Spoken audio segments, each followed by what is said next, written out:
My name's Jane. I'm 29 years old, and I'm wondering if I'm dating an F boy or my dream man. Okay, and when you say dating, what do you mean? Okay, that's a good question. Dating, as in, like, we've gone on a couple dates, but it's weird because we've been chatting since like January of this year, but we only just barely met like last week, actually. Okay, all So right. I know we're not like official, but that's where we're at. Have you hooked up? Well, so that's part of my question. So we went on it one date and it was like perfect, wonderful. He said he's ready to like settle down. And then the second date, he was trying to like we started kissing and like he was trying to lead it to more things, but I just kind of like freaked out because I have had like a crush on him for so long and I didn't want it to just be like a hookup thing. Okay. Well, so what do you mean you freaked out? Can I give a little bit of context? Yeah. What? Okay. So we met on an LDS dating app. And so I know you're like familiar with like Christian culture and like strict beliefs and backgrounds and stuff. Correct. Yeah, and then for those for the people don't know, you mean like the Mormon Latter-day religion. Yeah, Saints. Latter-day Saints for LDS. Okay. Yeah. Yeah. Yeah. Yeah. So we met on an LDS dating app in January and he just is like super successful, world traveler, like attractive, out of my league. And I just barely started dating in January. I'm 29. I had lost like 100 pounds last year. So there's a lot going into this, like as far as like insecurities and just like not being used to like that type of attention, especially from someone like that. Uh-huh. And so, anyway, we went on like our first date. We had tried to meet up a bunch of times. He like followed me on Instagram in January and he would like chime in every once in a while, commenting on like stories and stuff. And honestly, like I turned my Instagram into like a game with my friends where we would try to see like when he would like respond or like what I could post to make him respond and stuff. And then he set up a date for in September when he finally like moved to Utah because he wasn't living here. And then I canceled on him like 20 minutes before because I had a family emergency. So I was expecting to like never hear from him again. But then he kept following up, trying to schedule things. And I just like have never been pursued like that either. I feel like it's hard to find someone who's like willing to like just keep following up, keep following up. So I thought that he was like in it for like a relationship or something like that.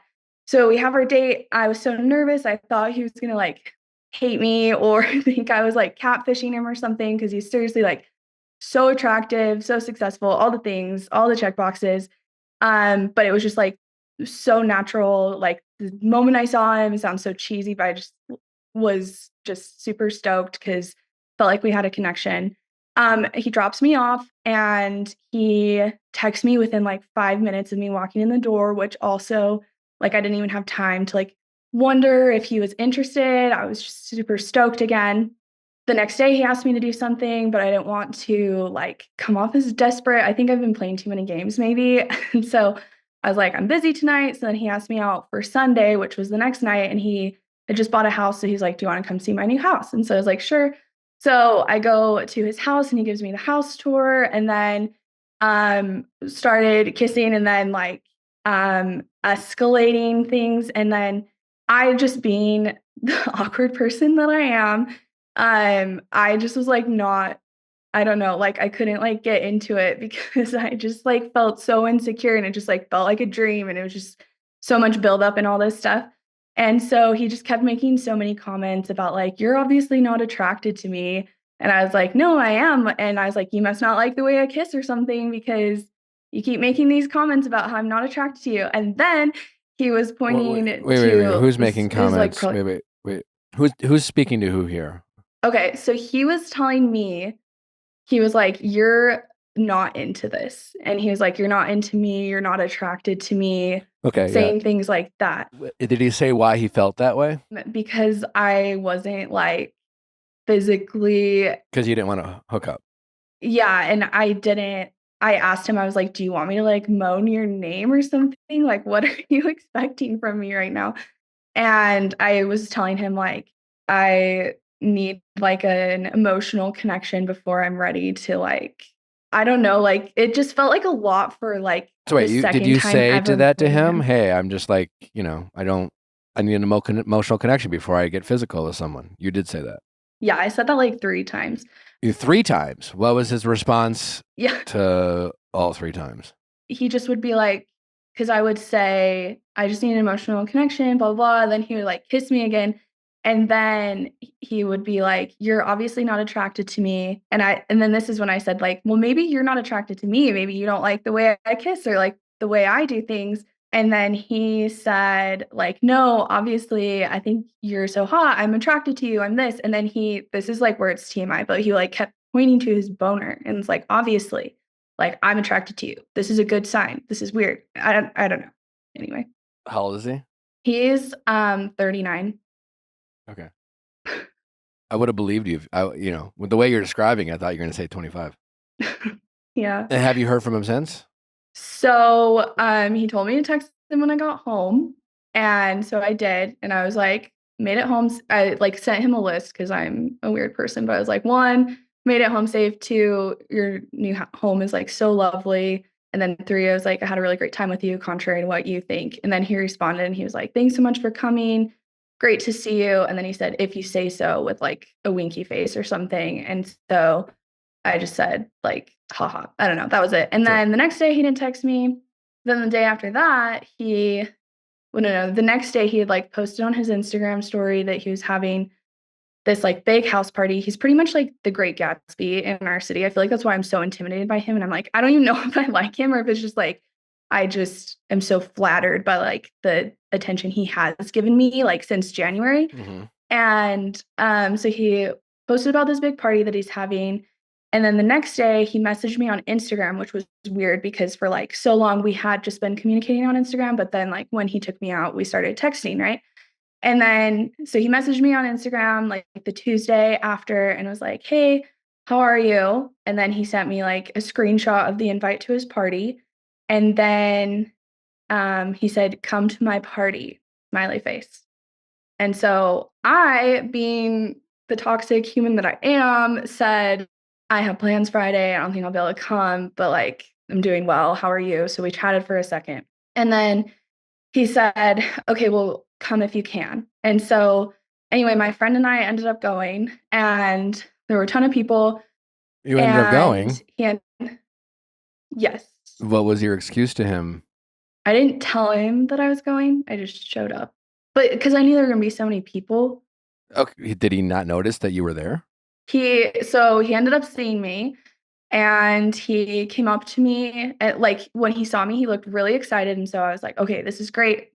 Like he's not ghosting me after this past Sunday. And so he looks excited. He comes up to me, gives me a hug, and says, thank you so much for coming. But at the same time, like this whole thing has felt like a movie, surreal.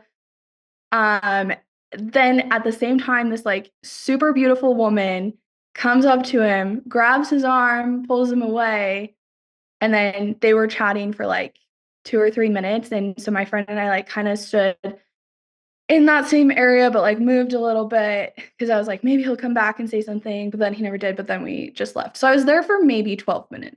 And then since then, haven't heard from You haven't heard from him him. since? No, nope. When was the party? Oh, it was this past Friday. So you showed up at his party for 12 minutes. He said hi. Some other woman pulled him away. You left abruptly and you never heard from him again? Yeah. Yep. Okay. Okay, so like half of my friends think like he's just obviously a player, he's older and like whatever they felt like his when he was like you're not attracted to me, you're not attracted to me, it was like maybe manipulative or something. But then the other half of my friends are like you tried to play it cool for so long and you like maybe bruised his ego and then you showed up to his party, you didn't tell him you were coming. And I have never like I just have such a fear of rejection, which I know is common for everyone, but I have never, well, since January, I have like messaged him first once ever. And then like since last Sunday, I haven't like reached out to him because I don't know, like it just feels stupid that he would be interested and maybe you will agree with me, but I'm just curious to know. What do you mean stupid that he would be interested? I don't know. I think I have just like, well, I know I have like a lot of insecurities about like my physical appearance and things like that. And he just, not that everyone's as important as the way they look, but he's super attractive and like successful. Like, I don't know. And just like all those things. So it's just like, why would he? You mentioned, you said earlier he's checking all the boxes. How many boxes are on this list? Because you've only said hot and successful multiple times. That's true. Well, so when we went on our first date, he had sounded like he was kind of had like the same values as far as like looking for a family, like getting ready to settle down, and then like we share the same religion, so like all those kinds of check boxes. And he's like super fun, like travels all the time, does like interesting things. And then like also the fact that like for so long he had been pursuing me. But I do realize I sounded shallow as freak when I said he's super successful and attractive. But So, I mean, listen, to answer your question, are you dating a fuck boy or your dream man? It doesn't sound like you're dating anymore, so there's that. yes. And yeah, it definitely sounds like a fuck boy. Every fuck boy eventually becomes somebody's dream man. The way you're going about it is more about like trapping a fuck boy, though, rather than meeting your dream man. So I Okay. think both, in terms of the feedback you're getting from friends, I think both can be true. The great Gatsby of it all, the comment about his boner, the fact that you had to say 3 times you're looking for a mutual connection and he seemed to keep insistingly trying to hook up with you, inviting him to your house on the second date. These all give fuckboy energy, you know? And Hmm. then again, like, he's not going to stop being a fuckboy until he meets someone who makes it worth his while, kind of until he meets his equal, so to speak. You don't see yourself as his equal, which is a problem for you. Your dream man is not going to be someone that you think internally he's too good for me. Okay. That's not your dream man. That's a good lay. It's a good story. You know what I'm saying? Like, it's a good time. Hmm. That's not your dream man. You won't feel good about that. They won't feel good about that. No one wants to be with someone who thinks they're not good enough for them, Hmm. And eventually, as exciting as it is to be with someone that you fantasize about being with and never imagined you could be with, if you still continue to feel that way, you're going to feel less than in the relationship that you're in, Hmm. right? And that's not why we're in a relationship, is to constantly feel like, oh my God, is this person going to leave me? Why are they dating me? Like, you don't date people to constantly question yourself and to instigate your insecurities, you know? Hmm. So Yeah. a lot of my feedback is more based off around, like, I think it's, like, I imagine when this first started, it was very exciting. You had a crush on this guy and got to talk to with your friends and he pursued you and yada, yada, yada. But at some point, you got to stop being, using your language to describe yourself, this kind of toxic, insecure person. And you either have to say, there's a reason why this person reached out to me. You mentioned you lost 100 pounds, so I'm guessing your insecurities come from, some body image issues, but you did lose 100 pounds. I'm assuming you feel good about that. You look great to me, like, so at what point did you give yourself the credit for all the work you did to get in the shape that you wanted to be? Or are you still looking in the mirror and seeing the woman who hasn't lost the 100 pounds? Yeah. No, I definitely still see myself as the way I was before, like 100%. Okay. Maybe not 100% because at least I can like get on the dating apps and meet people and stuff. But every time like I start going out with the same person several times or whatever, I just get in my head and I'm just like, why? Like, that's what I'm saying. Like, I hate to sound like such a shallow person, but I feel like so much of my life I was just always so concerned about like, is someone judging me? Is someone this? And so like, We're all I judging just can't like everybody. fathom. Yeah. You can't fathom what? I don't know, just like why someone who like just a year ago would be, I don't know. There's so many like mental things that go on with it because it's like, why would someone be interested in me where it's just like so new? Maybe I don't know. I It don't know. just I mean, I'm not sure. What do you mean? Why would someone be interested? What do you mean? Finish the thought. like I feel confident. Okay, I feel confident in like the other areas of my life, like my career, who I am as a friend and family member. Okay. And so like I know I have those things going for me, but when I'm dating someone who like I'm attracted to, I just don't get why they would be attracted to me. And I think that kind of manifested last Sunday Is this guy during on that when Instagram? he is, but he's private. But you're gonna see just from the Send Justin some pictures of this guy. I want to see what this guy looks okay, like. like the grid. This is the guy you're losing your marbles over? He's attractive. I mean, he's fine looking. How tall is he? He's 6'3". Let me see if there's another image. He is definitely Oh, not yet. like not hot. He's fine. He looks Really? like a guy. I mean, he's fine. I'm not trying to talk shit about this guy. He looks like a guy. He looks like a guy. Okay. And if he wasn't 6'3", you know. Fair. And it sounds like, the whole like he's an entertainer, like the gets, like listen, he sounds like very charismatic and charming and yada yada yada. Sounds like he lives or projects at least a fun and exciting life that obviously makes him attractive. This guy's worked very hard on how people see him for sure. So I get the appeal. I'm not trying to talk shit. But like, listen, yeah, I mean, also at the same time, this type of person you should not be like going around thinking to yourself, I can't believe this guy's into me. That's crazy. Okay. And I'd love for you to work on that. Okay. Well, what's the point of working so hard on yourself? I mean, what did it take for you to lose 100 pounds? I imagine a lot of work and dedication. And Yeah. Yes. Lots of that. have you struggled with your weight, or like what was the reasoning for what you want? Like 100 pounds is a lot of weight. What made you want to do that?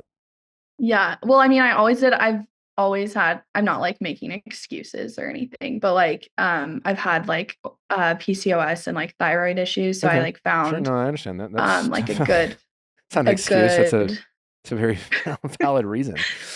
I'm a self-deprecating human, if you can't tell. Okay, but I don't know if you're self-deprecate. I think you're highly critical of yourself, and you are uncomfortable with giving yourself credit. And that's not the same as being self-deprecating. okay. Yeah, you're definitely selling yourself short. So you have a thyroid issue, and you're still able to. Did you? And then just out of curiosity, have you lost 100 pounds in a way that you feel like? Did you go about it in a healthy way? Yeah. Well, actually, no. I said yes, but then no. I had to enter therapy because it got to a point where it was pretty extreme, where I'd go like, I'm just oversharing everything right now, but I'd go like days without eating Okay, that's and not stuff good. because once it like started impacting like how tired I was all the time and like passing out and stuff, then When you were like when you were you eating healthy, or did you have unhealthy eating habits, or was it just as a result of the thyroid condition that you have that you struggled with your weight? so it was like thyroid and PCOS. So it I'm not just was familiar with basically PCOS. like it's polycystic ovarian syndrome. Okay. So it's pretty common in women. It makes it like one of the side effects is like it's very hard to stay at a healthy weight. Like you basically have to just eat fruits and vegetables to just like stay like you're not supposed to eat any carbs. Like if you do, then you gain weight. And so that's just kind of what happened to me. And then in addition to the thyroid issues, so yeah. Well, I'm sorry you have to deal with that. It's not. I'm obviously probably not fun. Do you feel like you've addressed some of these issues in therapy? Are you back to having more healthy habits? Yeah, it's taking time, but like I'm at a healthy weight right now, like not too light or like too heavy, So right now things are good Okay. in that Well, area. you look great to me. Not that my opinion really matters, but I think you're a very beautiful person. My guess is some of the reason you're having a hard time seeing the person you are now in the mirror is because probably of all the way you've gone about getting to where you are. And it doesn't feel like a permanent solution. It feels like a temporary solution. So it feels a bit fraudulent, I'm guessing, internally in terms of how you are showing yourself to be.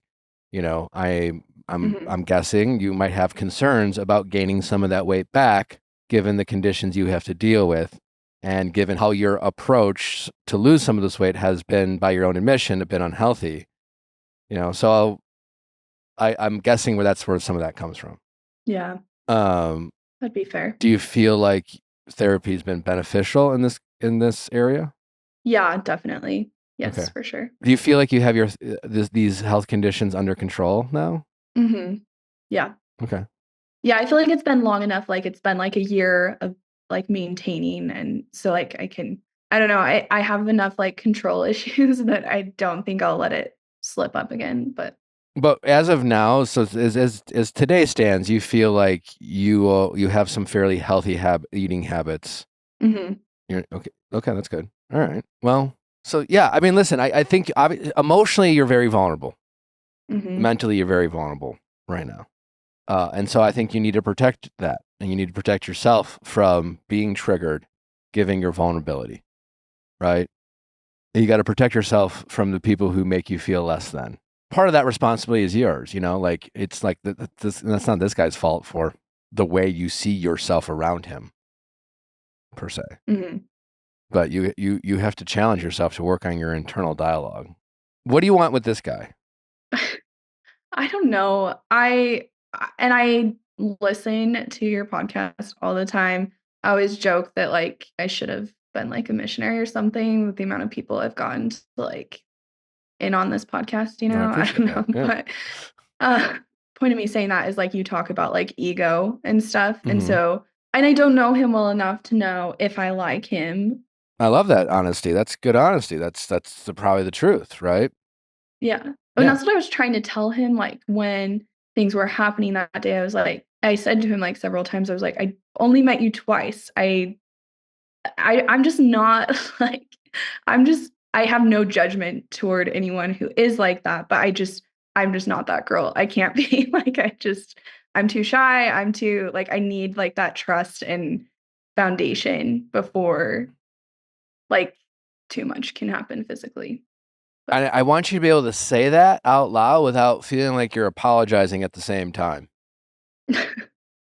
You know what I'm saying? Do you get what I'm saying, though? Yeah, because I'm like, I want you to say that proudly. It's like, hey, listen, I'm not here to judge anyone else who makes different choices for themselves or their sex life, but I am someone who really wants and needs an emotional connection before I get to get intimate with anyone, and that's just what I prefer. I prefer that because that allows me to, not have, partners that ultimately I realize I don't even like them as people.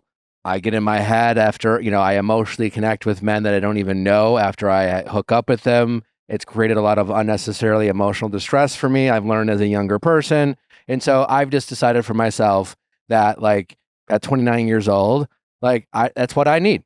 Other people might be different, but that's what I need. And I'm glad that I feel that way because it's what's best for me. And it's helped me reduce a lot of emotional anguish and, confusion in my dating life. And and I want you to say it like that, confidently, knowing that you're making the right decision for yourself, proud almost even like when I say it, like the way I'm saying it, I'm almost saying it so proudly that you're also saying, well, I'm not trying to judge other people if they choose differently from me. Like I am someone throughout my life have been accused of being cocky, right? And I've always been like, what's the difference between cocky and confident, But I do think, I'm sure at times I have, come across or been cocky in areas where I could have like maybe been a little bit more humble. But that being said, I do think a lot of people, they just see it as cocky because they don't have the same values as you, and they might even admire the same values as you. And maybe they're just too weak to have, make the same choices. Or it's just your confidence in yourself. They see it as cocky because they don't have the same confidence, right? And so here you are like, well, it's just like, well, you know what I'm saying? Like, I want you to be so confident in your choice to want an emotional connection that the people who are out there participating in hookup culture, I want them to almost feel judged by your confidence. Does that make sense? Yeah. Because it's like, I want you to feel like you have to be like, listen, I'm not judging you if you don't want to make the same choices. This is for me, and I'm so confident in my choices. Because, what's my point is like, there are people out there who may want to have, like you have a problem with rejection, as you have acknowledged, right? And so there's a lot of people out there hooking up with men or hooking up with people that they ultimately may not want to hook up with in that moment, because what they just want them to be, they want to be liked, they want to be accepted. They're worried that if they don't put out, they're going to get rejected, or, they'll move on. They don't want to get rejected, so they hook up with the person, even though deep down it's not what they really want, kind of thing, right? And that's caused them emotional anguish and sadness and rejection in the long run, And so, but they can't get to that point where they're confident in their choice, so they keep hooking up with these people that deep down they don't really want to hook up with, because they still haven't been able to find that confidence in that decision to want an established emotional connection. The good news is you have, like, you at least have been able to identify what you want and what you need, and you are able to communicate that.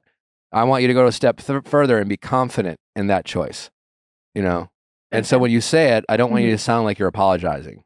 Do you get what I'm saying, though? You probably don't even realize when you listen to this episode back, you'll get what I'm saying. Is almost as this, it's just like, well, I want an emotional connection, and it's not like, it's like you're trying to explain yourself rather than just stating a fact. And the fact is, this is what you need. Yeah. And you have every right to feel that way. And you're not proud because you're better than someone else. It's like me saying, I've never been a sucker for peer pressure for taking shots. Yeah. I don't feel better than someone who is. I'm more proud of the fact that I'm not going to feel like shit the next day. No, totally. Yeah. Yeah. So I want you to be cognizant of the people you're investing in and spending time with, and how they're making you feel. Okay. And I think when you feel excited about something, I think you should take a step back and ask yourself, is the excitement around, does he like me and would he reject me, type of thing? Or is it excitement about, the possibility of connecting with someone and getting to know someone and things like that, Yeah, totally. What are you going to do with this, guys? What do you think? What do you think? Should I, because I'm like, I have like the one friend group who's like, no, he just like, I don't know. It just feels weird that someone would like talk to me for 11 months. And maybe that's just not how Okay, so I am. let's be clear. Like, guys, especially like this guy, loves a challenge, loves a chase, loves an adventure, loves someone who plays hard to get, right? He is probably used to a lot of people who don't play hard to get, where his appearance as the Great Gatsby, as you say, and his exciting life, as you say, or just the fact that he is 6'3", has got him a lot of easy lays. It just has.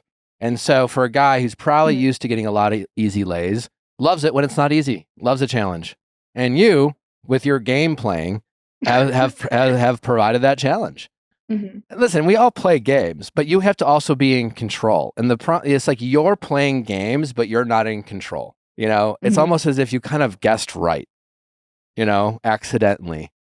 But you're still constantly fixated on how he feels about you. And when you're doing that, you're definitely not in control. And like, you're so close because, like, you have in this conversation, you have said things like, I don't even know if I like him. Healthy admission, that's the truth. The truth is, I don't, I really know this guy. I've been talking to him sporadically for a year, but it's really just all about game playing and chasing and back and forth. And like, I know what this guy has shown people. I know I know his reputation, I know how he looks. I know his job, but I don't really know him, or anything about him. I don't know how he treats women behind closed doors. I don't even know what he thinks of women, yada, yada. I don't know, you don't really know anything other than the fact that he grew up in the same religion that you grew up in. You don't even know how, devout his life is, or, just what beliefs he has that may or may not differ from his religion, or, you know nothing about this guy. But, and instead of acknowledging yourself, I don't know anything about this guy, and just being like, yeah, he's tall, he's cute, he's rich, whatever, he's got some money. And those are all, and you say it like the way you told me this story. It's just like, he has everything. He's my dream guy. He's hot. and and he's successful, and you were talking to me as if, like, I don't know, you met Jesus, you know? Okay. Like, Fair. if this man rejects you, you will never have another chance at something so incredible again. And then like, 3 minutes later, after you kept talking, you're like, I don't even know if I like him. Mhm.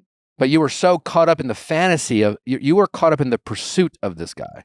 The fantasy Mhm. of listen, it's fun to have it is very exciting to have a crush on someone and to be able to date your crush. That's exciting. Mhm. But you have to be able to quickly adapt, so to speak. You have to quickly, act like you belong. Because then it goes from Mhm. exciting to like making you feel small. It's okay to acknowledge the fun you're having chasing your crush, but if you can't get on their level in your mind, then they're always going to make you feel small and less than. And that's not the type of feeling you're trying to create for a relationship or at all. Mhm. As far as this guy, I think probably not your guy. Definitely probably a fuck boy. And not to take anything away, I'm sure he thinks you're beautiful, obviously. He clearly thinks you're hot. No guy is going to pay that much attention to a girl if he doesn't think she's hot. And so it's pretty simple. Most guys who thinks a girl is hot, that he definitely would want to have sex with her. And so, he is definitely interested in having sex with you. He's made that very clear. He definitely would like to see you naked. How he feels about you after that, he doesn't even know the answer, Mhm. Not even thinking like that. He's just more like, he's not even saying, I just want to see her naked. It's just, that's just how his brain works. Yeah. But I do think you being unavailable has kept him interested, for sure. But I don't feel like you're capable of being yourself around this guy. Yeah, that's fair. Per example of when my friends were like, "You're just like, you played the game too long," 'cause I do realize that he's probably used to, like, women doing whatever he wants or whatever. I mean, I even saw that, like, at his party, like, they're clamoring for his attention, like, whatever, but I just feel like you'd find this funny about, the height comment, but he was telling me how he was, like, 6'3" from a young age, and I've always been attracted to tall guys, obviously, but I was like, "Oh, like, did that make life hard for you or whatever?" And he was just, like, so shook by that because he's like, "No, like, my height has, like, made things great for me." So, Yeah, no, that just, like, goes into he's had yeah. one of the greatest privileges of mankind. Yeah.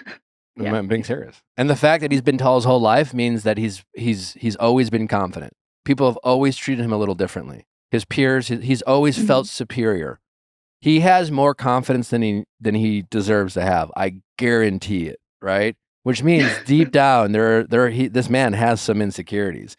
And a lot of these insecurities, I'm guessing, are rooted from probably the fact that, like, that's why he throws all these parties. Mhm. It's for validation. It's to keep himself feeling special. Yeah. I'm not, and I'm sure he's a swell, fine guy, whatever, Listen, what do I think you should do with this guy? I think, honestly, you should mentally move on. I'm sure he will reach out again.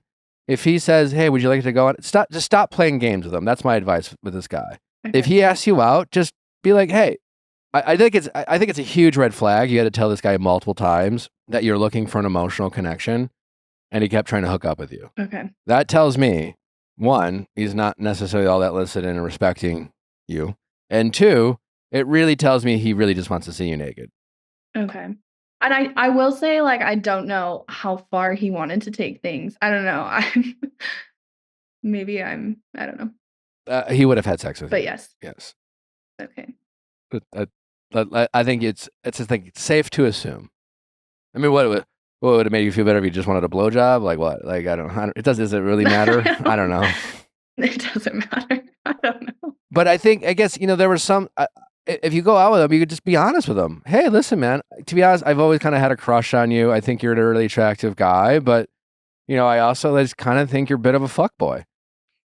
And, the other night when I came over, you gave me a lot of red flags because, I told you I wanted a mutual connection, but like, you could say it like gently, and see how he responds to that. If he's just like, well, I'm really sorry I made you feel that way. I see what you're saying, and I'm really, thanks for letting me know. That would be a green flag. If he gets ultra defensive and then tries to somehow blame you or point out something you did wrong, run. But I think more than anything, just be honest about how you feel. And I know that's hard because that requires, the possibility of rejection. Just be like, I like you. And if you like me, then let's see where it goes. But I don't know if you're actually interested in a relationship right now. I think you're interested in throwing parties and being the center of attention. Men like him love to get called out on his bullshit. You canceling 20 minutes before the date didn't make him like you less. It made him like you more. Not necessarily. And I don't think you should keep doing that because he didn't like you. He liked what you did. But you get what I'm saying. But you canceling him 20 minutes in advance gives him the idea that you have important things going on, that you value your time, that you don't drop anything just for him. And he is used to people doing that for him. So when he finds people who don't, that it is a signal to him that you're worth his time, that you might stand out as unique. The truth is, it's not true because you're just playing this fucking game and you're just kind of, but I'd love for you to be that person he thinks you might be. And it really just comes from your inside. Yeah. Maybe go on a date with a couple of ugly men for a while. Really gas you up. I mean, how are we going to get your confidence up, I don't know. I'd love for you to work on that. Okay. Do you not have people telling you you're beautiful on a regular basis? Yeah, people are so nice to me, but I just can't, I don't know. That's why I'm in therapy. Okay, well, keep doing that. Keep working on that. I mean, but you're going to have to address that. You're going to have to work through that. Yeah. Who are you trying to be? Like the most beautiful person in the world? What is he, when is enough going to be enough for you? It's a good question. Yeah. Do you object? Do you think you're ugly? Yeah. Be real. Be real. You look in the mirror. Do you? No. Yeah, But if you really thought you were ugly, then you wouldn't even have you wouldn't even try to go after someone like him. Well, that's what I'm saying. I was literally I was telling my friends, I'm doing it for the plot. I'm going for the plot because he's probably going to see me and he's going to think I was catfishing him on Instagram or something. I want you to be more confident in yourself. I also want you to be realistic as well. There's a balance between, having a healthy amount of confidence, knowing your worth, knowing that you're an attractive person who deserves to be with someone that you also find attractive. But it doesn't mean hey, I'm a queen, I'm beautiful, I deserve a guy who looks like Chris Hemsworth. I don't know, maybe not. I don't know, right? So you got to find the balance. You're treating this guy like he's Chris fucking Hemsworth. He's clearly not. He's a swell looking guy, but he's not out of your league. And if he doesn't like you, who gives a fuck? He's just one guy. Yeah. And maybe stop going after super tall men because I will say, someone with a lack of confidence that you have, dating men who have been tall their whole life is probably the worst person for you to date because you are dating someone this guy has more confidence than he deserves and you have less confidence than you should have. And that is not a good combination for someone like you. Yeah, I think, honestly, every guy I've ever dated has been tall. And maybe that's the problem. Honestly, it is a problem. Well, part of the problem is you need to have a better idea of who you are, and you need to work on your confidence. And it starts with the language you use in your head. You got to stop talking bad about yourself in your head. You got to stop being the butt of your own jokes with your friends. You got to stop being self-deprecating. It's not even self-deprecating. You're just mean to yourself. Self-deprecating is what people who have too much confidence should start using to, so that they don't sound like a cocky asshole all the time. This guy who I'm guessing walks around never pointing out his flaws because he's probably too insecure deep down to actually point them out, could probably use some self-deprecating humor, I'm guessing, with some of his, I'm sure, many bad habits. And then that would probably land a lot of it better because people would be caught off guard by a guy who's generally always portraying this very put together, classy guy. And it's just it would humanize a guy who's so afraid to be human around people. You're the opposite end of the spectrum. You never give yourself enough for credit and you're constantly putting yourself down around people who are why do you why are you doing that? You need to be that, you need to work on being the girl or the woman who talks about herself in a much more positive way. So I would love for you to ask your friends and challenge yourself to stop belittling yourself, stop being the butt of your own jokes, stop pointing out your flaws to your friends in public, because you're only doing that not to be self-deprecating. You're trying to beat them to the punch. You're so insecure about what people might think about you. You would rather put it out in public and let people know that it's, you know what I'm saying? Like, that's all the reason why, that's the only reason why you're doing it. Mm-hmm. It's a defense mechanism. Yeah. So work on that. Okay. And start dating some guys that are 5'10", 5'11". How tall are you? I'm 5'5". 5'10". That's plenty tall for you. Guys who are 6'3", who've been 6'3" their whole life, have way too much confidence in themselves. And like, you're not there yet. You should be. And now when I say you're not there yet, I am not talking about your physical appearance. I am talking about your belief in yourself. I won't be triggered. Yeah. Okay. Okay. Is this making sense though? Yeah. Yeah. You're wasting this precious time. You're 29 years old. This is a great age for you. You know, you should be having fun and wasting your spending your energy on a variety of different men and men who make you feel good about yourself. And the reason why this guy can call you sexy and beautiful and you still don't feel good about yourself is because you have told yourself over and over you don't deserve him. And deep down, he probably really is a fuckboy, and your gut's telling you that, and he's acting like a fuckboy, and you are not willing to see that he's a fuckboy because you've told yourself, this is my dream man. I can't believe he likes me. So you're looking past all the obvious red flags for the plot, so to speak. Okay. That's fair. You know, but it's costing you. It's really putting you down emotionally. It's really making you feel.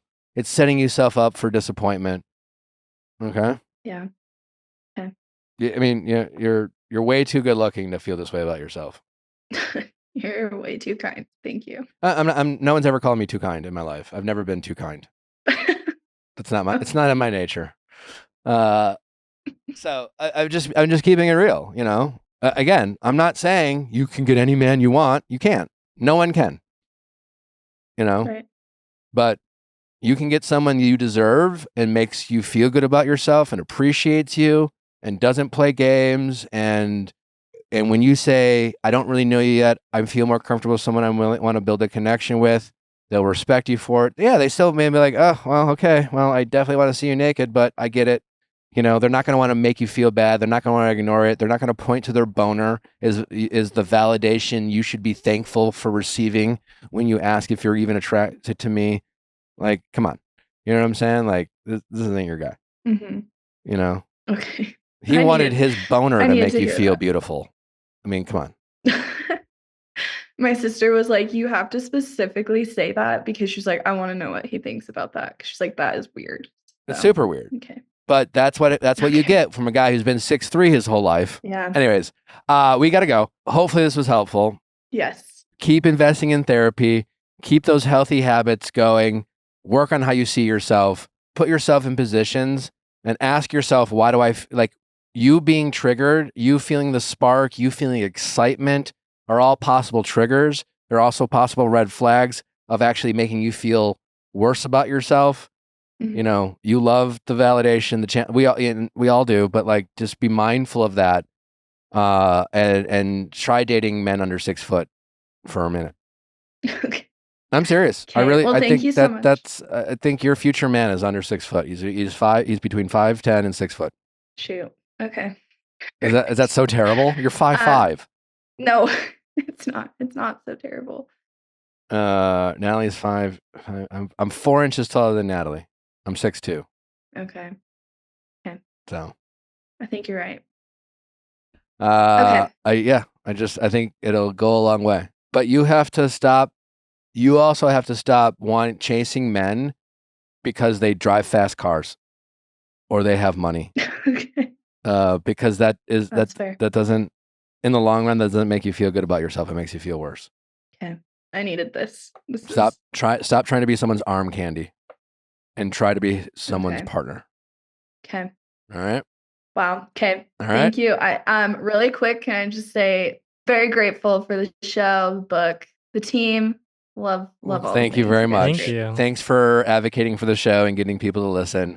Please follow up with us. Always. No, seriously, I'm invested in your relationship story. So I want to see you see this through, and I want to see you develop a lot healthier habits because you're only 29. These are some good years you got. Stop wasting them on selling yourself short, putting yourself down, and on average tall men. Okay. All right. All right. Thank you so much. All right. Take care. Okay. See you guys. All right. Bye-bye.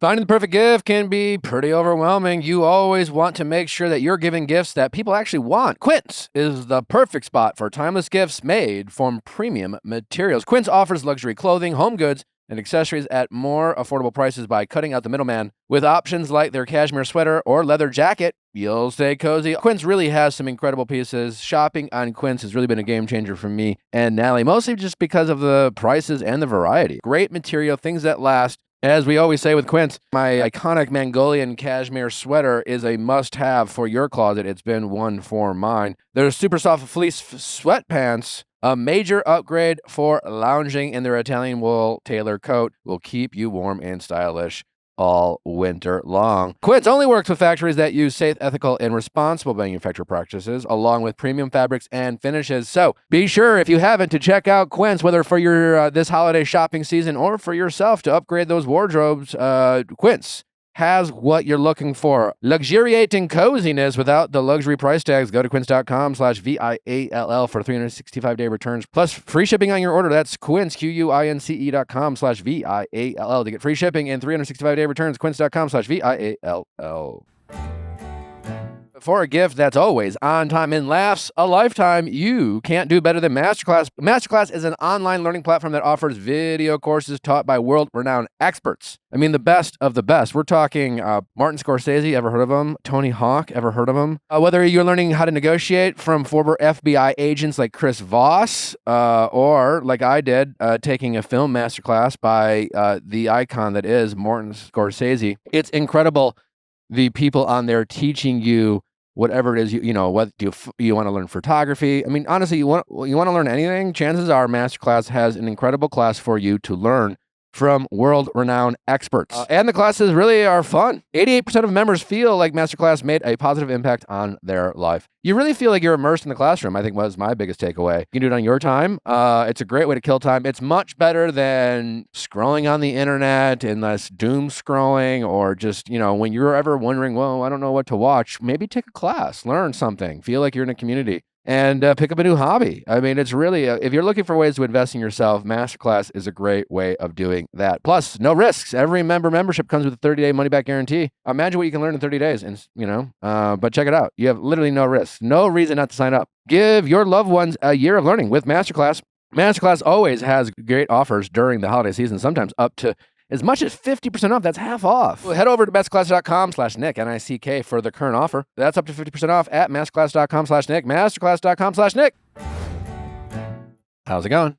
Hi, I'm Sam. I am 28 and my family cut me off and I'm wondering what I should do. Why'd your family cut you off? So this is my extended family. It's not my parents, just to make that very clear. Okay. I recently had a baby in January and was living with my cousin at the time. Her and I had been living together for approximately 2 years up to me having a baby. She has a child that's 2 years old and was raising her alone. So basically, right after I had my baby, my cousin got arrested for stealing. And it was kind of the last thing out of a bunch of stuff that has happened the last few years with her. And I decided that I was moving out. I was going to leave the city and go be near my parents because I am a single mom. And so I told her that. I told her I couldn't live with her anymore. And then she got very angry, started throwing plates and glasses while my newborn was in the next room. So I told her if she didn't stop, I was going to call the police. This is your cousin? Yeah, my cousin. Okay. She ended up leaving, and then a few weeks later, I moved. And then after moving, I didn't hear from my family a lot, despite multiple efforts of trying to talk to them. So I finally talked to my aunt, and she told me that nobody wanted anything to do with me because she knew that I had threatened to call the police on my cousin. And she was like, I don't care what happens. You don't call the police on family. That was so not right. And you don't do that to your family. And I don't agree with what you did. and we don't want anything to do with you. Okay, well, it's harsh, but what do you think about what she said? Do you agree with what she said? I could understand to like a certain degree, but like I would think that like if someone has a newborn in the next room and there's someone in the house getting to a point where they're getting violent and throwing plates and clearly not okay, that if you have to call the police, you have to call the police. I don't care who it is. Yeah, I would agree. And I'm guessing since your cousin left that day and emotions cooled down, because it must be a little terrifying to be in a room with someone who's demonstrating violent behavior around your newborn baby. But even after things calm down, I'm guessing you don't feel like you overreacted in that moment. No, I feel like I just did what was best, like for me in that scenario. For you and your child. Well, yeah, for me and my child. I didn't end up having to call the police because at that point she got in her car and left the house. And so things were like able to de-escalate a little bit, and she didn't come home for several days. But at that point, like I've never regretted saying that. When I tried reaching out to tell my family that I was moving, I even like never wanted to trash talk her because at the end of the day, they're her family too. And she does live in the same city as them. But I feel like that hasn't been the case, vice versa. And so I feel that also has a big reason to do why my family doesn't want to talk to me, because I feel like she might have exaggerated or she might have been trash talking me to my family. Yeah, I mean, how close are you with this extended family? I'm pretty close. I've been really close with my family the last 4 or 5 years. I wasn't always close to them, but my mom's whole side of the family has passed away, so it's just my dad's side now. So as I've become an adult, I've really focused on trying to maintain those relationships and value those relationships because they're the only family I have other than like my direct family. And what do your parents think about this drama?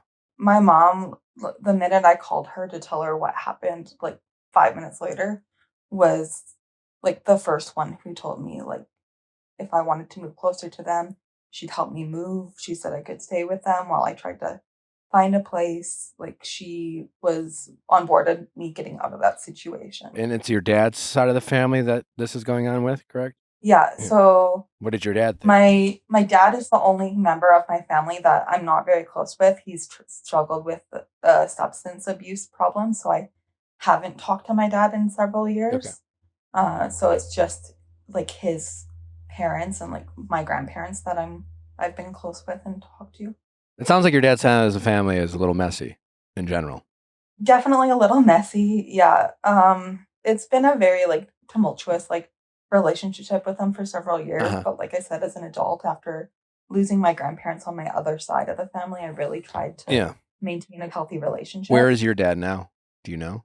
He lives in another city. I know where he is, but I don't really to talk to him. And do you not talk with him more based off of the boundary you set or the boundary he set?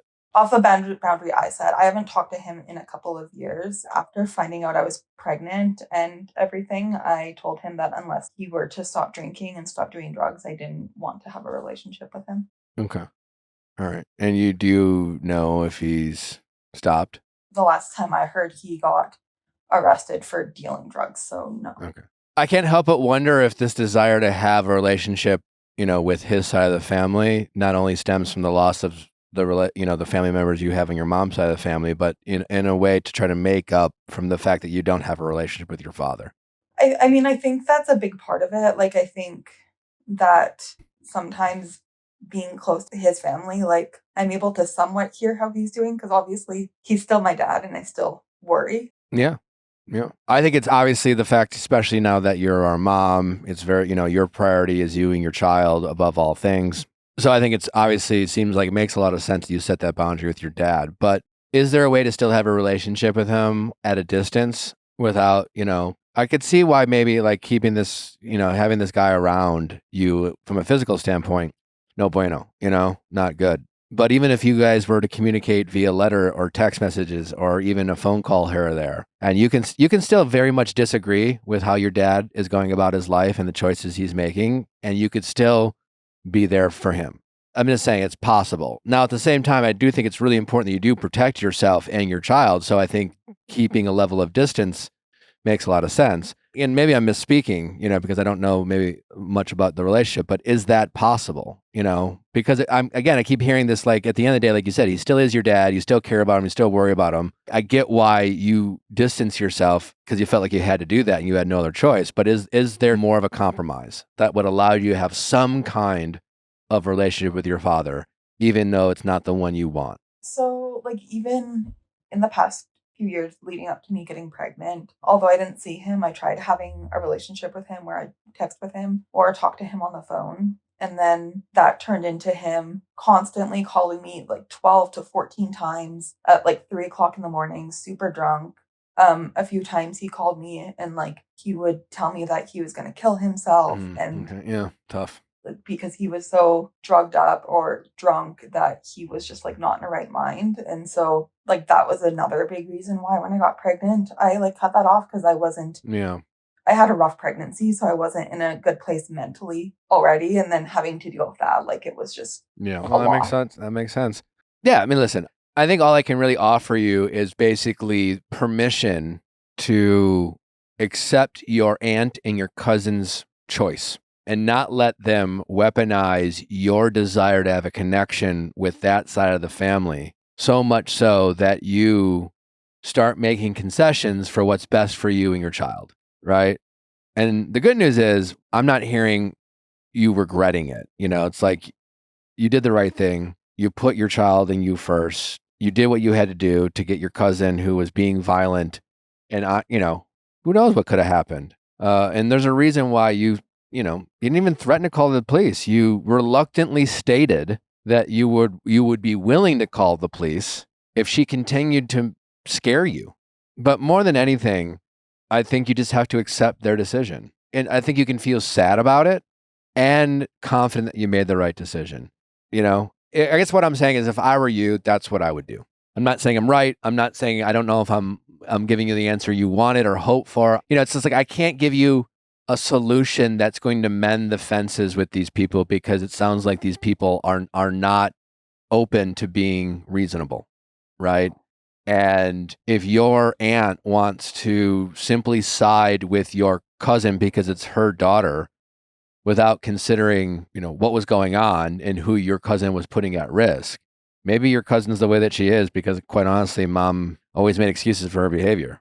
Yeah, I mean, you're right on that front. I think that like it's just been like not like the loss of my family, and like my cousin was also like a sister to me leading up to this point. So I didn't imagine not having her or my family around for like my child. And I think it's been like less about my relationship with my family, but like more like I almost feel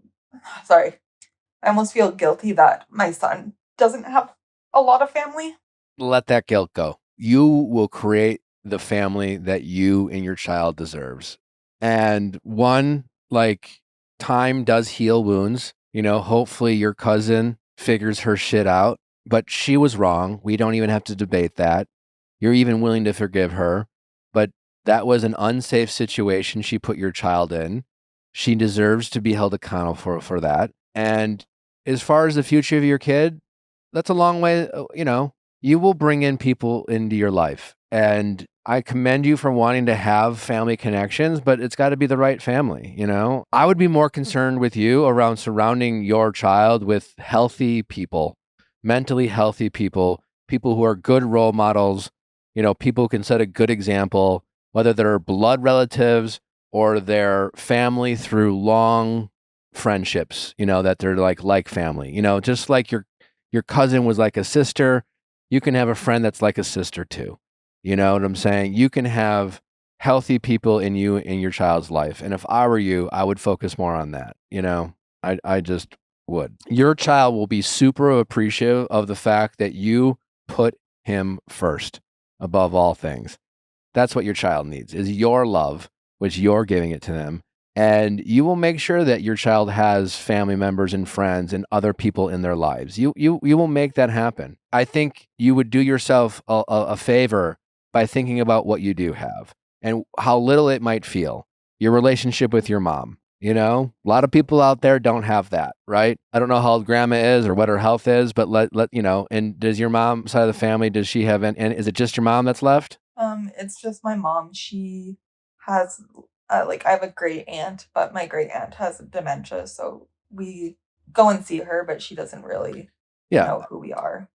And that sucks. But it doesn't do you any good by kind of being sad about your extended family and the problems they have in their lives and wishing you had, you turn on the TV or something and maybe you're watching where it's just like, oh, we're having the big extended family and all the cousins and all the aunts and uncles and all the grandparents are showing up and everyone's happy and everyone's in love and it's like, sure, I don't know. Yeah. But that family has problems too, even in the movies. I don't know if this is being helpful, but you have a beautiful child, you have your mom. We can explain your aunt, right? Your aunt is just blindly having her daughter's back. The same way your aunt blindly had her daughter's back her whole life, which caused your cousin to kind of be an asshole sometimes and not ever hold herself accountable, which is why she went to fucking jail for stealing shit. Like, what the fuck is she doing? Like, what is going on there, But your cousin, who it sounds like that the loss of that friendship, that connection with your cousin is probably what's hurting you the most. That makes a lot of sense because that was the person you're closest with. I'm guessing you'll be able to mend that fence if you want to. Yeah, she has reached out a few times. I just haven't been ready to talk to her yet. Yeah. A lot of things were said. Well, let that shit go. All you should really be caring about is your child. And you can say, listen, I thank you for reaching out. I love you. I miss you. I'm not ready to talk right now. My feelings really hurt, but I do want us to be close again. You know what I'm saying? You can say some version of that. You can let her know that you love and care about her and that you're not ready, but you still hope to mend fences, but you have to put your foot down and say, listen, I hate that I was in that position. I didn't threaten to call the cops. I was just as shocked that I was in a position with you that I felt like I had to be willing to even consider that. You were throwing shit. We all know, including your cousin, that's crazy behavior. And if your cousin doesn't think that's crazy, then maybe your cousin shouldn't be around your kid. But your cousin, I'm guessing, isn't crazy, And your aunt is taking her side. So just ignore what aunt has to say because she's just speaking from a place of delusion. Yeah. And let your aunt's parenting styles be a lesson to you that sometimes always having your kids back isn't having your kids back. Maybe there's a better way of saying that because you always want to have them back, but defending your kid blindly and not holding them accountable for their behavior is a recipe for disaster. No, for sure. I think that I do consider myself really lucky to have my mom and my stepdad and the great friends that I do. I have a really good support system right now, so that's really helpful. See, you left all that part out. There's definitely a side here of you dwelling more on the negative than the positive. And that's not to take away from the fact that you have reasons to be sad about this loss. But I think you're making a bad situation worse by then going down this kind of mental rabbit hole of my son's not going to have any family members, making yourself feel like some sort of worse parent. Like you're doing everything you can for your kid, and you should be very proud of that. And the fact that you want your child to have relationships in his life, that means it will happen. Who he has relationships with, whether it's your cousin or your aunt, you have a newborn baby. 5-10 years from now, 15 years from now, when those relationships are more formative in your child's life, who knows what's going to, who knows, your cousin maybe have been fully healed. Maybe she'll get the help that she needs. Maybe she'll figure her shit out. Maybe she'll be in a much healthier place. I don't know. Maybe not, but stressing about it now and making yourself feel guilty for something you have no control over, you're not helping you or your kid out. No, I agree. I think that I will respond to my cousin and just kind of say something like you said about appreciating that she's reaching out, but just saying I'm not ready to talk, but that I do miss her and love her. Yeah. So that's all. I really miss you. I really love you. That was a really scary situation. And I would say something like that. That was a really scary day. And everything about that, I kind of wish I could forget, but it's been hard to do. But I do miss you. I do want us to be close again. And maybe you saying something about that being a scary day will she'll say, hey, I was wrong. I mean, that she knows she's wrong. You know what I'm saying? She knows she's wrong. And the fact that her mom is feeding her with no one should call the police on the family members. And she's like, yeah, no one, it's that's fucked up. You shouldn't have been put in that position. That period. End of story. Yeah. No, I agree. You know, you should say something. I don't want to have to worry about you being around my kid. That's crazy. I love you. You know, I want you to be in my kid's life. I want you to be an aunt to my kid. I want you to be a role model for my kid. Like, what the fuck are you doing that, you know, for? I can't have you be in my kid's life if you're going to be violent around them.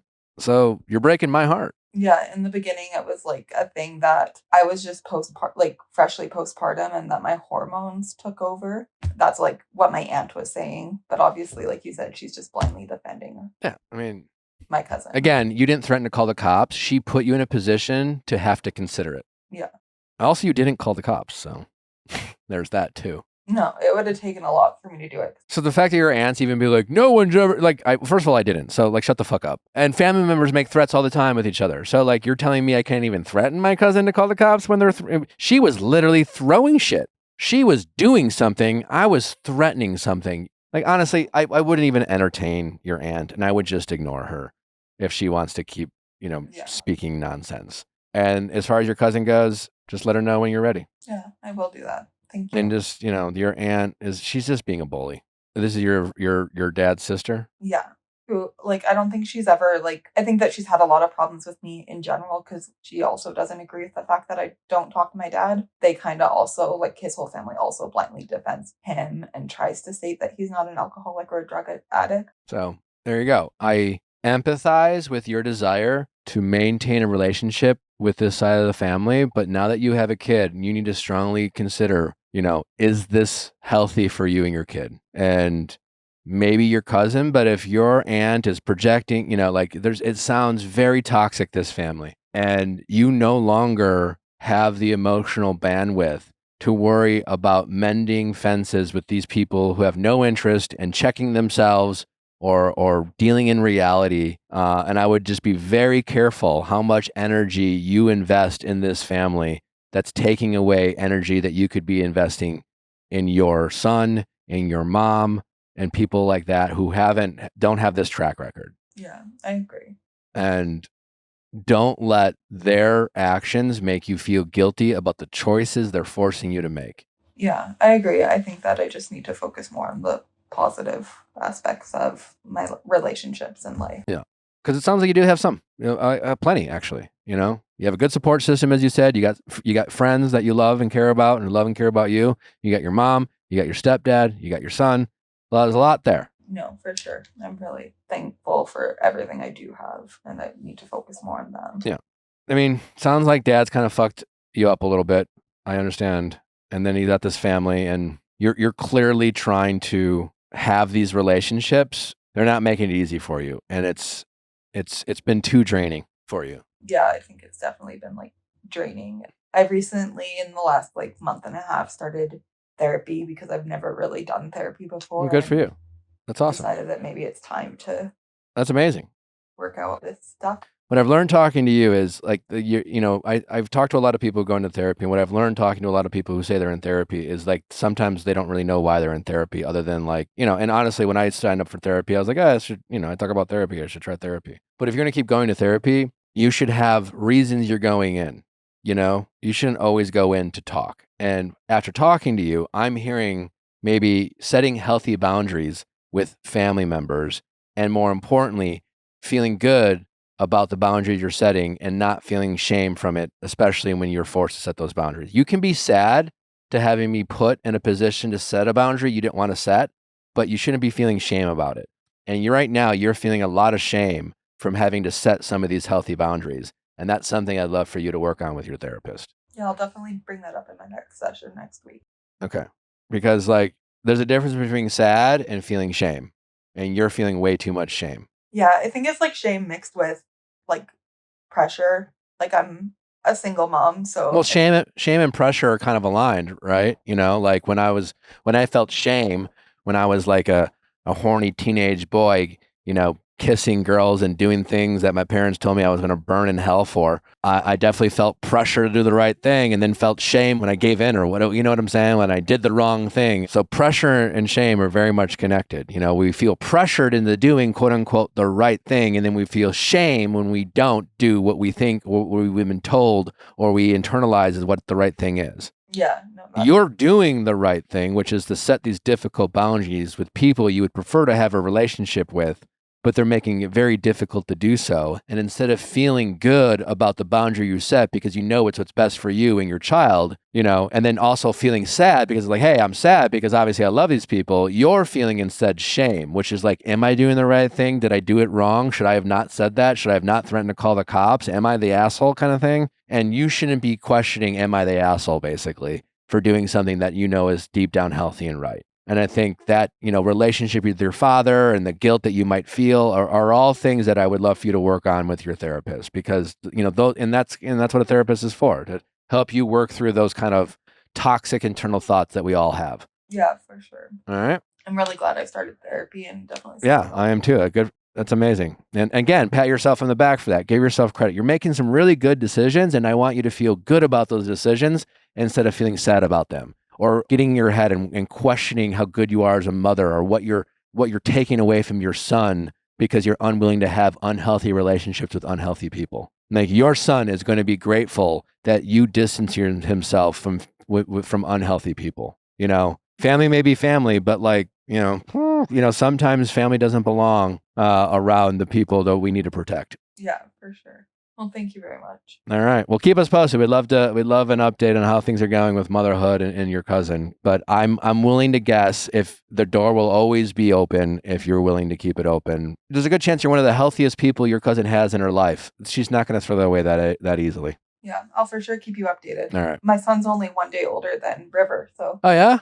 It's been Well, kind of fun to watch. Happy early birthday. Yeah, it's coming up fast. Is he what's he doing? What's he standing, crawling? What's going on? Crawling everywhere, pulling himself up. He's trying to walk. Yeah. It's been a little chaotic. He's a rambunctious boy who likes to bump his head on things. Well, that's awesome. Enjoy that. Like, honestly, like just this energy that you could just enjoy your son. It's just like, you don't get these days back, So be present, stay focused. Your cousin will come around. I'm confident. The question is will you want them around? Because will they be healthy enough and safe enough for them to be around your son? All right. Thank you so much. All right. Take care. Thank you. Bye. Bye-bye. There's a lot of decisions you have to make when you have a baby. And the one that I feel the most comfortable and safe making is using Huggies for our daughter, River. The new Huggies Skin Essentials are here. A brand new dermatologist-approved line of diapers, wipes, and pull-ups training pants are all designed with baby's sensitive skin in mind. Their wipes have 0 harsh ingredients for a great, gentle clean. The Skin Essentials diapers features the Skin Protect liner, which is what helps take care of the ick and stick that can cause rash. Their whole diaper helps protect against the top 2 causes of rash by managing moisture and runny mess. Pull-Up Skin Essentials has got your big kid covered too with a training pant that is ultra soft and breathable to help protect sensitive skin throughout potty training. Learn more at Huggies.com. Once again, head to Huggies.com to learn more. How's it going? Hi, I'm Lauren. I'm 25, and my male friend who is engaged is still flirting with me. My company and his company work together, so I have to communicate with him for work, and I'm also his friend. So, are you friends with her? No, I have no idea who she is. Okay.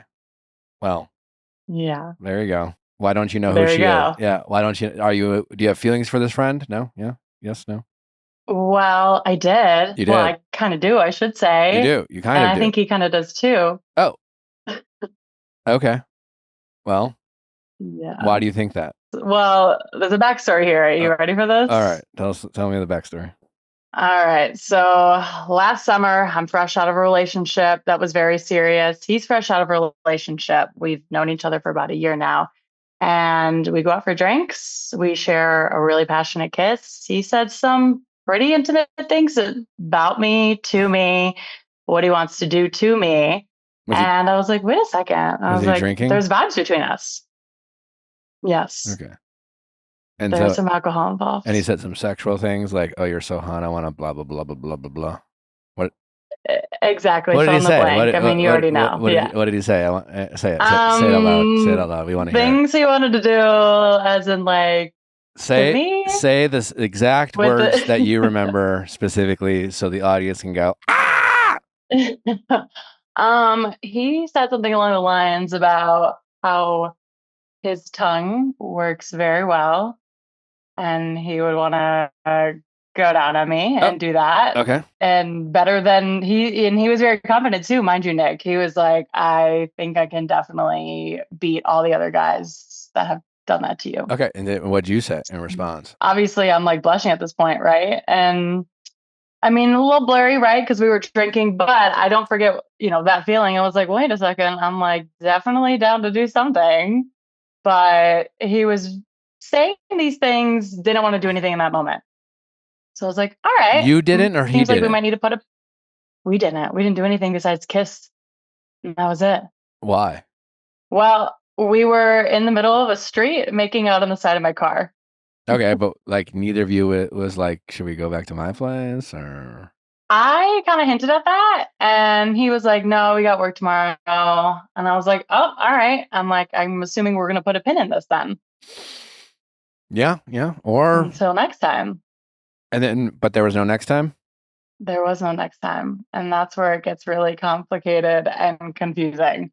Because after that, I texted him and I started texting him in a flirty way. And I was like, all right, great. Like, this is kind of the vibe now. We're just going to be like having fun together. And he kind of like shot it right down. And I was like, oh, all right, I guess that's not the vibe. And I guess we have to maintain our professional relationship, right? Because we're like both working with each other, not under the same company, but our companies work together. So I was like, okay, that's fine.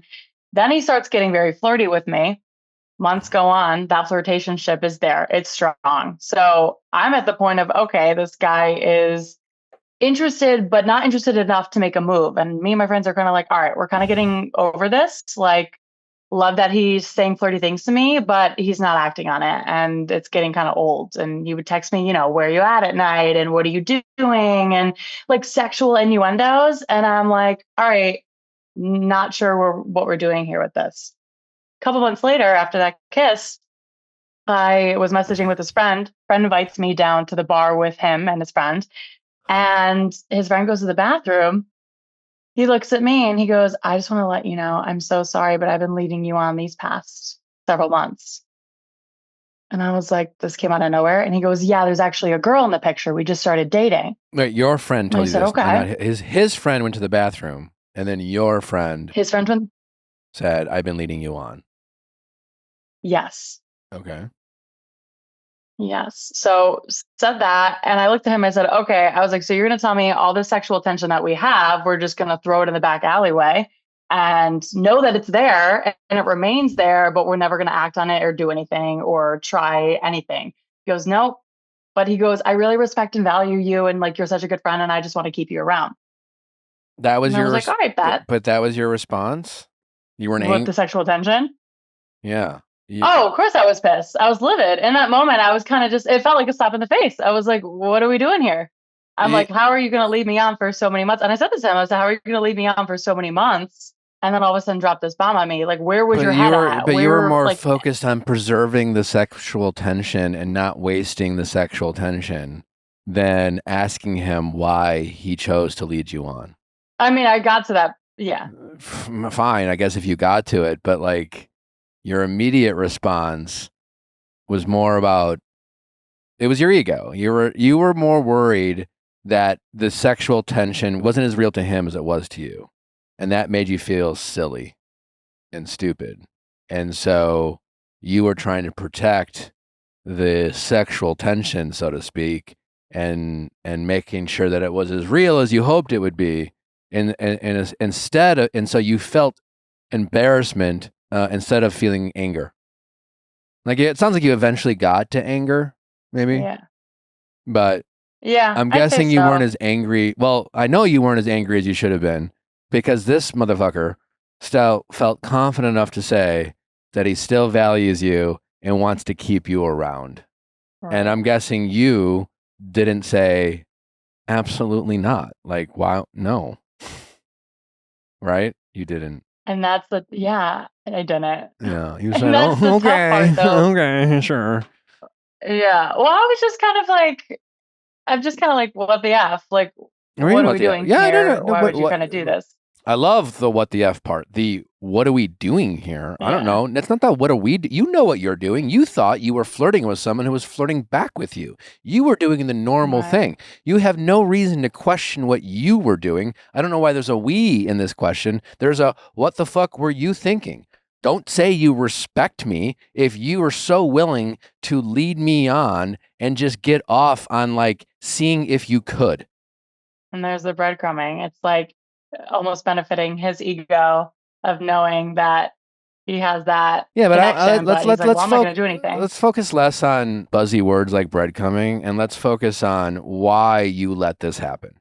Well, I was fresh out of a relationship, mind you, when we first shared that kiss. So Okay. of course I was like, and I'll admit it, like I like the attention, right? I was hurt, my ego was bruised, and I was like, oh, there's a guy that's flirting with me. So that was nice. And like, did I know in the moment that I didn't need to have anything fresh out of a breakup? Definitely. I was totally cognizant of that. But at the same time, it's nice, right? Like you're like, oh, someone's interested in me. Sure. And Yeah. that's where things probably took a turn. And that's probably where my boundaries dropped, right? Letting him flirt with me, Well, flirting's fun. me I mean, not shutting. up until the Yeah. point where Well, you yeah. found out there was a girl involved and he was leading you on. It's Well, and that's where it gets spicy. Because that next month, after he was like, yeah, so I was leading you on, I just happened to meet a girl, very casually said. It's Friday night. I get a text, hey, got to talk to you about something super serious. I'm thinking, okay, maybe it's work related. He goes, I just want to let you know that I'm getting engaged tomorrow, and I don't want you to be alarmed when you see the engagement photos posted on Instagram. And again, he pulls up, and mind you, this is the girl that he had broken up with right before he kissed me that summer. not the girl. Not the girl he said the girl he said at the bar was his ex-girlfriend of 3 years. Oh, okay. So he got back So together. I was like, wait, so we got back together with her. I had no idea. He's never mentioned her. He doesn't post about her on social media. So how was I supposed to know this until those engagement photos came out?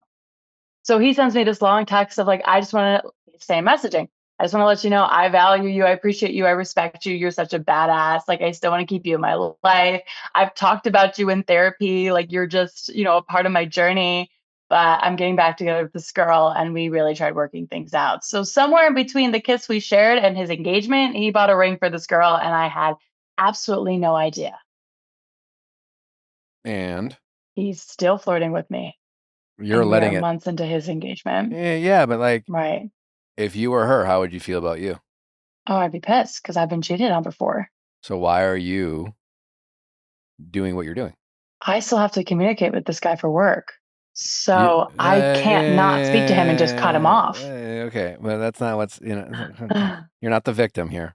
I mean, you're a victim a little bit by his actions, but you have allowed yourself to be the victim, and you have made excuses.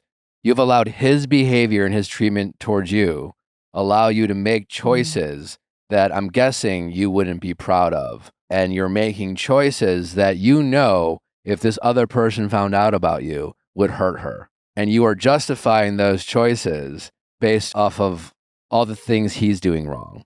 And you are basically giving yourself a hall pass to kind of have these low character moments just because of how he's acting. You're talking as if like you have no control over whether you guys flirt or not. It's like, oh, well, he's flirting with me. I guess we're flirting and I have to flirt back. And that's all your ego.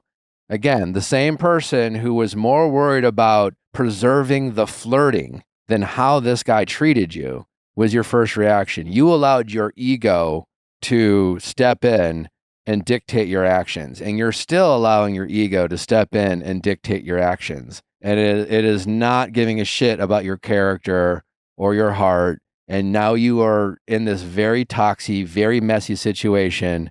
And the truth is that when he told you that he talks about you in therapy, that made you feel good. You liked it. I mean, you guessed it. You guessed it. And this guy knows what to say about you. You are allowing yourself to be manipulated. You're not stupid, obviously. You're playing dumb. Yeah.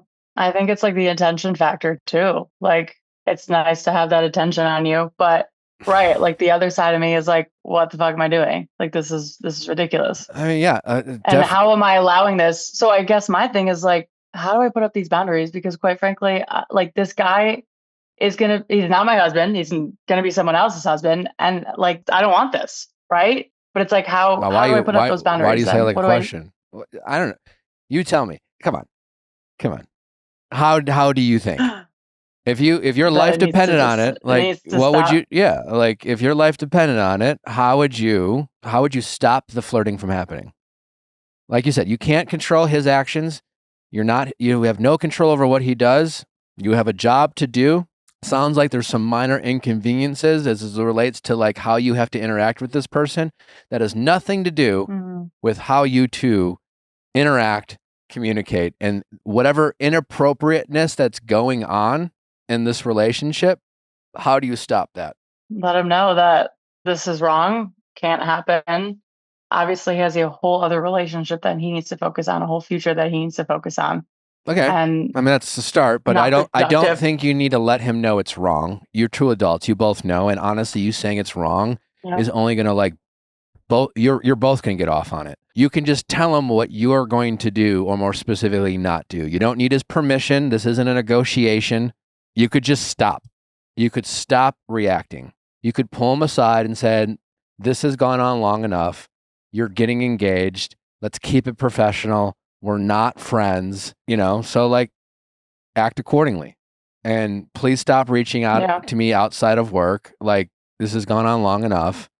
And stop. Does he have any position of power over you as it relates to your work? No. Okay. So I don't think you need to go as far as to make any type of threats, but like, if you need to go a step further, but you should make this guy, when the first time you talk with him, you should go just short from letting him know that like this is inappropriate, it needs to stop immediately, and you're not interested in having a conversation about it. No. And if he doesn't respect your wishes, then you could say, hey, listen, man, like I've already asked you to stop. So one more time, I'm going to ask you one more time before I ask someone else. This is the kick in the ass I needed. Okay, well, good. Well, because from where I'm sitting, you're embarrassing yourself. He's not embarrassing you anymore. He embarrassed you once. He told you the truth. And then going forward, you allowed your ego to keep embarrassing you. And your ego will do that. Your ego will not want to feel embarrassed and not give a fuck about how you embarrass yourself for the sake of trying not to embarrass yourself. I don't know if that even made sense, but I think you get what I'm saying. No, I got you. Yeah. The way you're not the victim here. Listening to your talk, you're just like, it's like a fun, gossipy story that I'm sure if you told some of your girlfriends, they'd be like, yeah, fuck that guy. And I can't believe he did that. But like, come on. No, I hear you. And that's why I'm like, you're right. It's like, it's gone on too long. And I'm like, all right, this like needs to be cut because it's getting long. It's getting drawn out. It's getting embarrassing. It's well past getting. It already is. Yeah. The moment you allowed him to get his way and have you at his convenience, that was embarrassing for you. Props for him for admitting it. But like, you should have immediately cut this off. Been like, you should have been appropriately mad, been like, well, that's fucked up. Thanks for letting me know. But like, no, we don't get to be friends. Like, and that's I'm not someone like I'm not hanging out. Yeah, I'm not hanging out with him like outside of work. Like I have not seen him other than work setting. So like, yeah, you become his work wife. I would never do anything, obviously. But like, it's still inappropriate. You know it's wrong. You know that she would be pissed, and he gets off on it. Time to bring out the scissors and cut that real fast. Yeah. Yeah. Sucks though. Just like definitely a gut punch, right? It's What's just like the gut punch? Like you feel stupid. Yeah. That I feel stupid. Yeah. Yeah, but like you're doing stupid things, and you're smart. Yeah.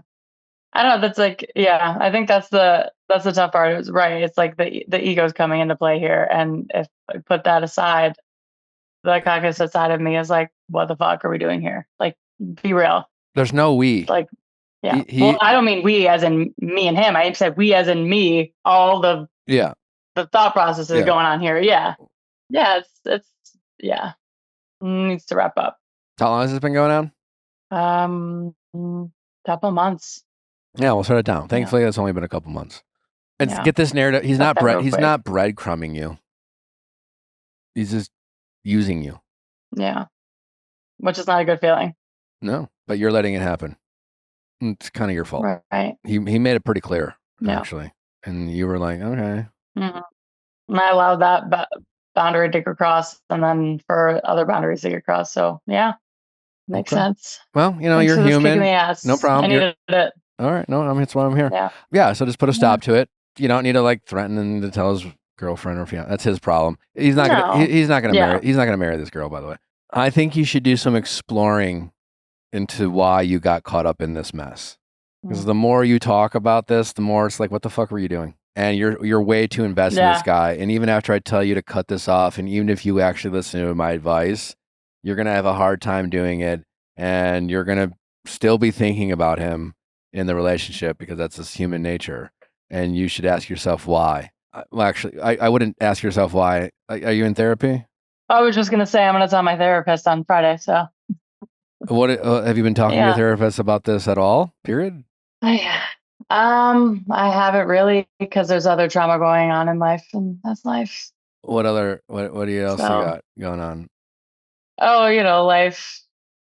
You know, like work. All right. Well, it's all connected. Trying to adults, yes. So hot girl with stomach issues, you know, all the things. All right. Well, I gotta go, but yeah. But listen, you have a lot going for you. You got a job. You're a beautiful person. You know, I'm glad you're in therapy, but like you're in a toxic situation that you've put yourself in. You very much are a co-conspirator in this whole situation. You're doing stupid things. You're not a stupid person, and you're wasting a lot of mental energy on people not worth your time. And I would explore that with your therapist. Yeah. Sounds about right. I got to do that. I'll get to work. Thank you for the homework. All right. Well, take care. I think it comes down to ego. So thank you. I know, but I want you to address it so you don't get yourself into another one in the future.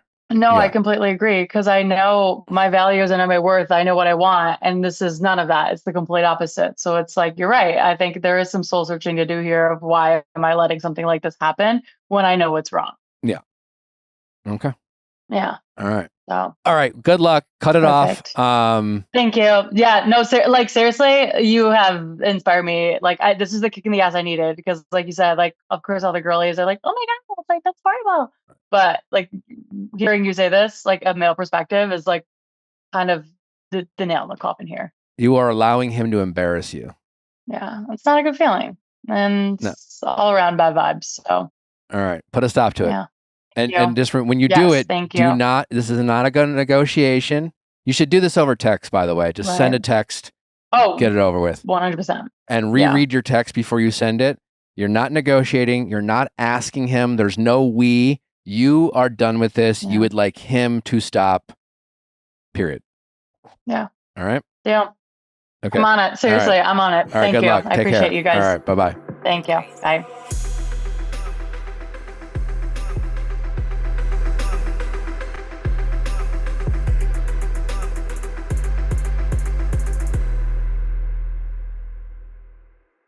Hey guys, if you loved what you listened to, make sure you hit that subscribe button below. Thanks for listening. We'll see you next time.